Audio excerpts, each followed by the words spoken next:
Olá, tudo bem? No Enredo Cultural de hoje nós vamos a dois festivais de cinema que fazem muito mais do que exibir filmes. Um deles nasceu em um bairro afastado do centro da cidade e chega à sua quinta edição com uma diversidade de ações. O outro foi o primeiro festival de cinema do estado de Goiás e pôde contribuir com todo o movimento do audiovisual que veio depois. Mas tem mais gente neste episódio. Ivone Vaccaro, Elissa de Oliveira e os jovens artistas da Faculdade de Artes Visuais da UFG. Bora lá?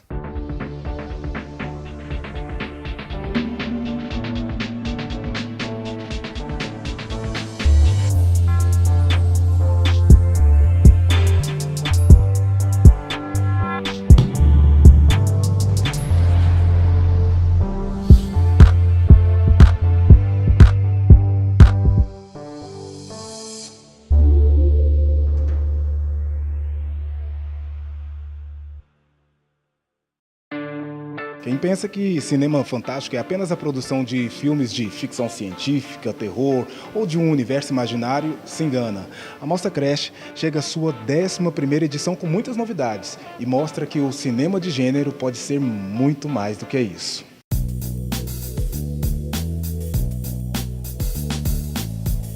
Márcia, era Mostra Trash, agora é Mostra Crash. O que mudou além do nome?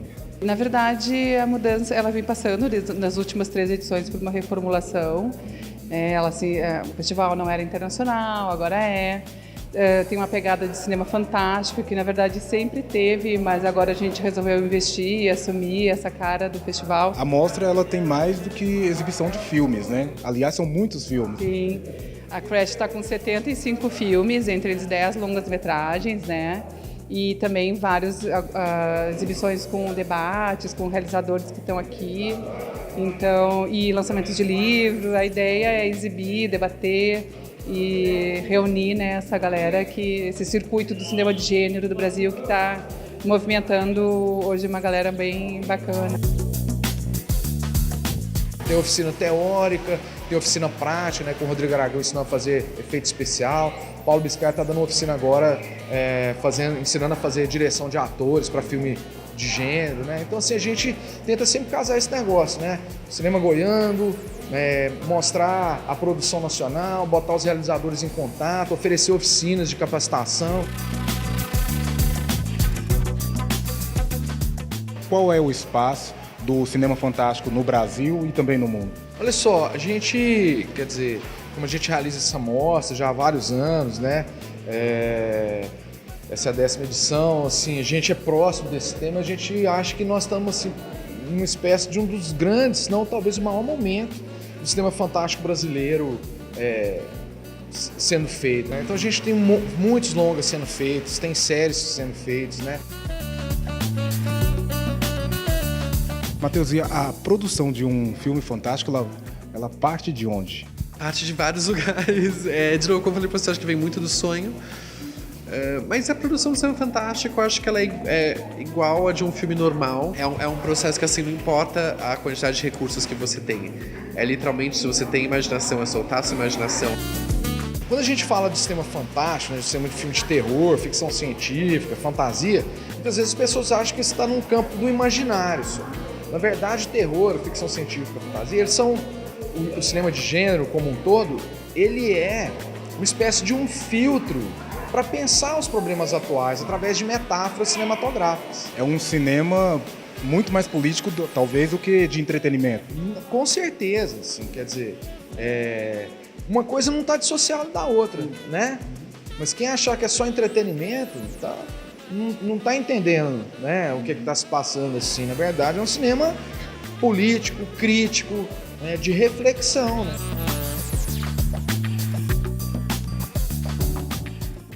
Elissa Oliveira é professora, pesquisadora e apaixonada pela literatura de Edgar Allan Poe. Ela vem ao Artefilia para falar sobre esse famoso escritor.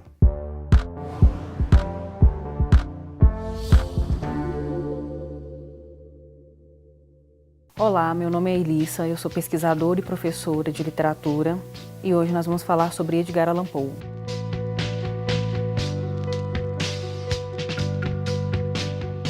Edgar Allan Poe foi um escritor contista, poeta e crítico literário estadunidense.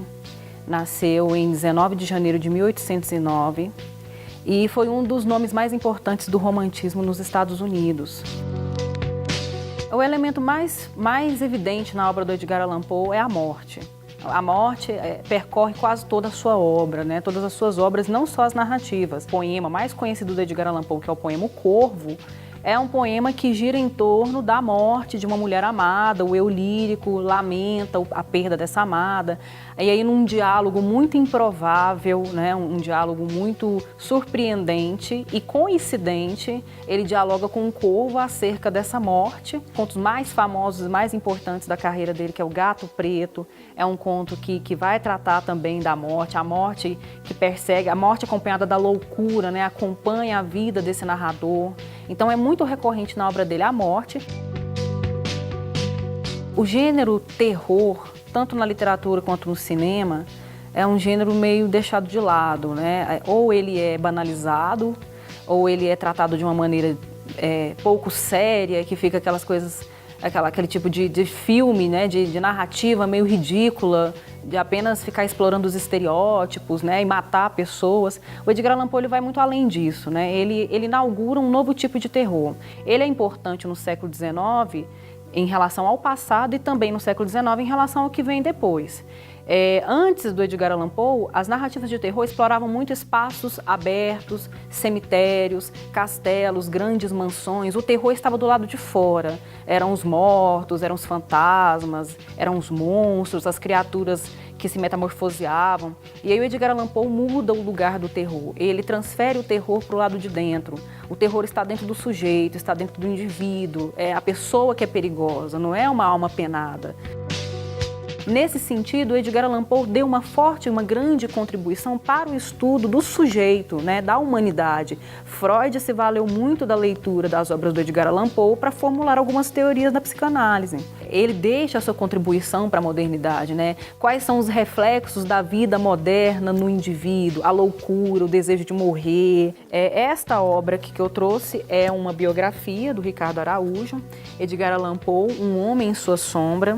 Aqui ele fala um pouco da vida desse escritor, que não foi uma vida fácil, muito daquilo de triste, de melancólico, de lutuoso, de funesto que a gente encontra na obra do Edgar Allan Poe, ele experimentou na própria vida, porque uma coisa não está separada da outra, né? A literatura não está alheia à vida.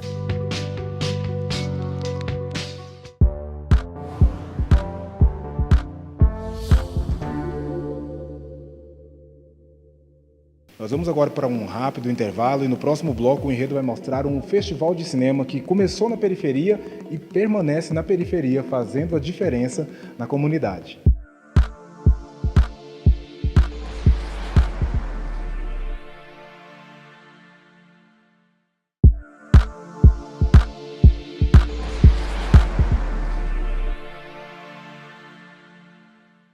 Agora nós vamos conhecer uma exposição com obras de alunos da Faculdade de Artes Visuais aqui da UFG. Cada objeto de arte aqui dentro desse espaço é o resultado de um processo de pesquisa, aprendizado e formação de novos artistas.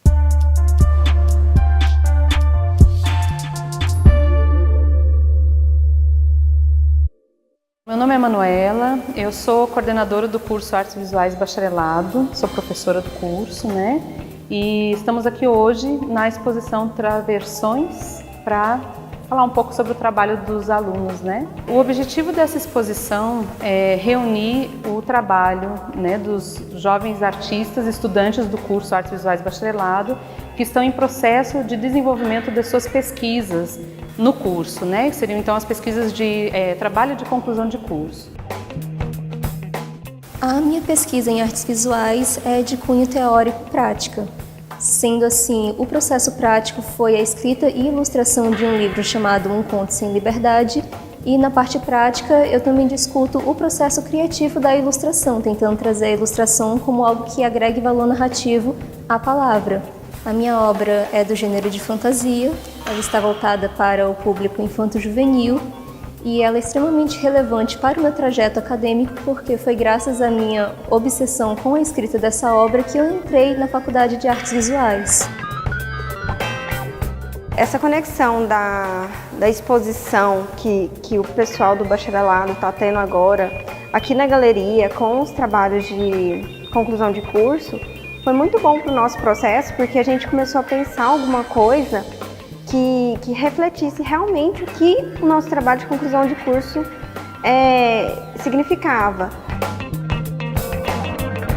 Eu creio que essa experiência da exposição neste espaço da Galeria da FAV é de fundamental importância também como um aspecto de formação destes artistas que estão saindo aqui da nossa universidade, né? Então é uma ação de extensão que acontece na Galeria da FAV, com o objetivo de socializar também com outras pessoas, tanto da comunidade interna da UFG quanto da comunidade externa da UFG, essas pesquisas em arte que vêm sendo desenvolvidas no nosso curso.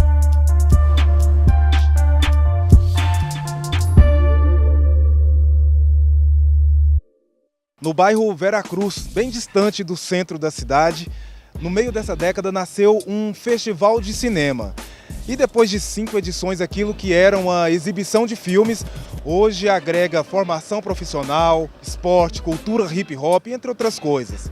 E o nome desse festival tá bem aqui, ó, Favera.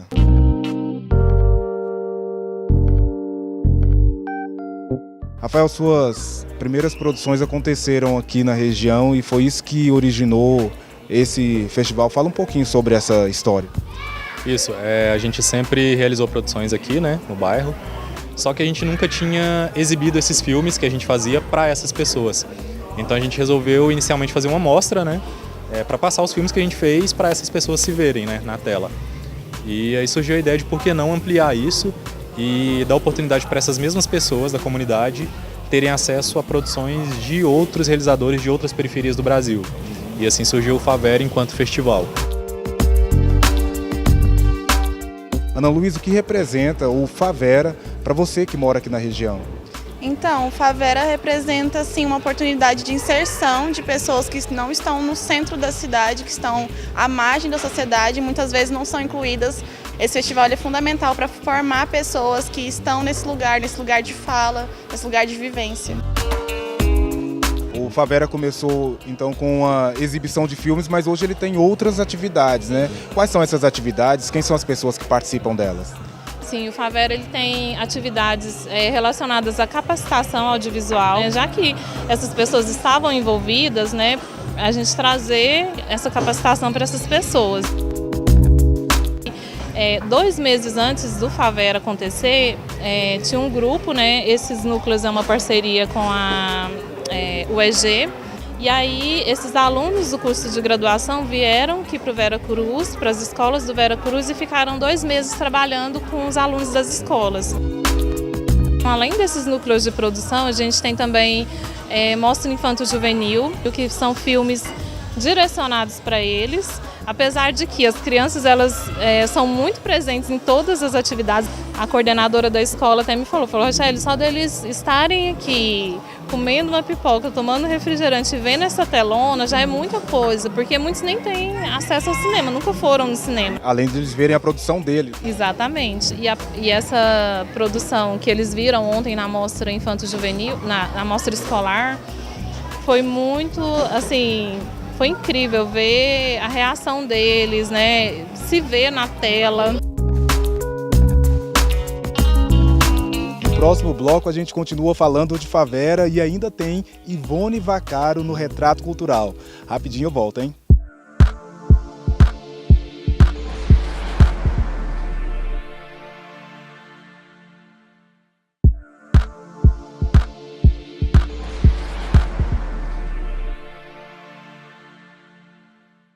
No Retrato Cultural de hoje, nós vamos conhecer um artista que encontrou nas telas uma forma de mudar de vida.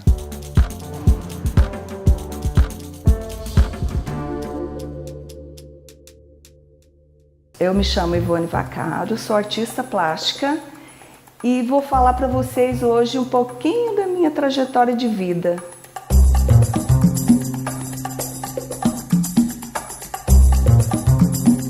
Já são 42 anos que eu trabalho com arte e comecei aos 14 anos. Os meus pais sempre me incentivaram à arte. A minha mãe sempre teve uma queda para artes crochê, pintura, tudo que foi ligado à arte, a nossa família gostava muito, né? A cultura italiana.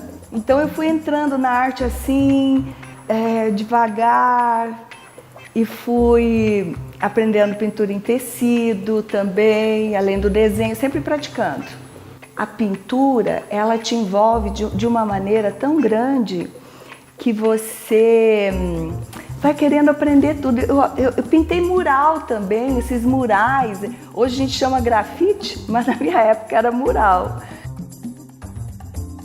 Eu começo um trabalho, não sei, eu imagino algumas cores, como que eu vou fazer, mas como tem N maneiras de você fazer um trabalho, eu vou em cima dele melhorando. Eu digo, até esse ponto eu consegui, eu quero algo mais. Aí eu faço algo mais em cima daquele trabalho, sabe? Ou espatulo, ou jogo um craquelado, umas folhas de ouro, alguma coisa para dar um toque a mais. Os trabalhos indígenas e africanos, quando eu pintava, os trabalhos melhores, eu sempre mandei para salões. E fui premiada. Eu tenho mais de 30 premiações. Entre elas, algumas mais relevantes, que começou aqui no Jaime Câmara. Eu expondo assim 3 quadros figurativos e fui classificada como novos valores. O significado de inspiração é sopro divino, 90% de transpiração e um pouco de inspiração, mas assim, que ela te pegue trabalhando, né?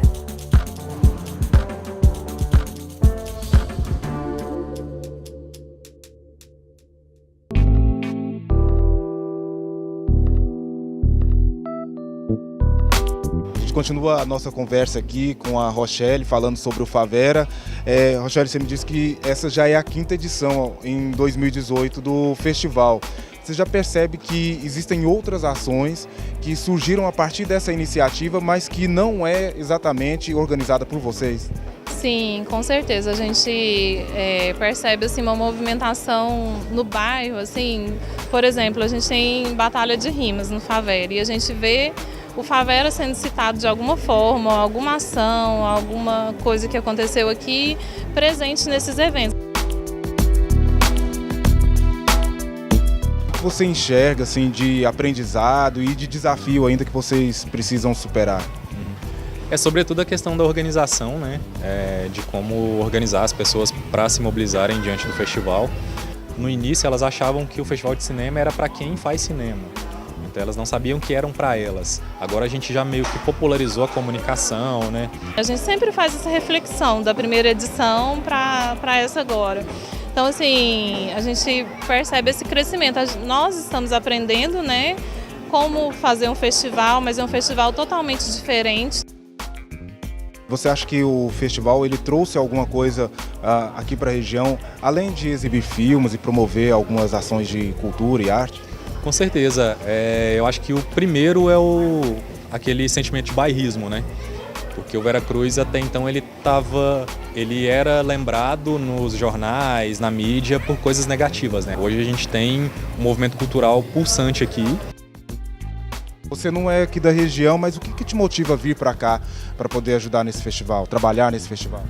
Bom, primeiro para estar participando de um projeto bonito desse, né, que ajuda a comunidade, desenvolve a comunidade, o intelectual da comunidade, e como cineasta, né, um profissional da área do audiovisual, é bom a gente estar junto da comunidade também para poder se comunicar melhor com ela, né, aprender a lidar com esse pessoal, saber como que eles se comunicam entre eles, porque o cinema, o audiovisual, ele é muito elitizado às vezes e acaba não atingindo, acaba segregando, né?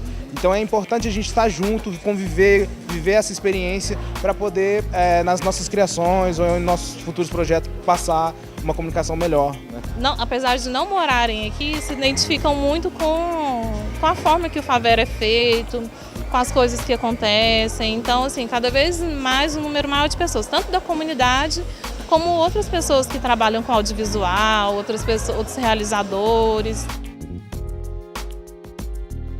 E ficamos por aqui com mais este Enredo Cultural. No site da TV UFG e nas redes sociais, você pode assistir outros episódios e mandar aquele seu recado. Na próxima semana, nós estamos de volta. Tchau, tchau.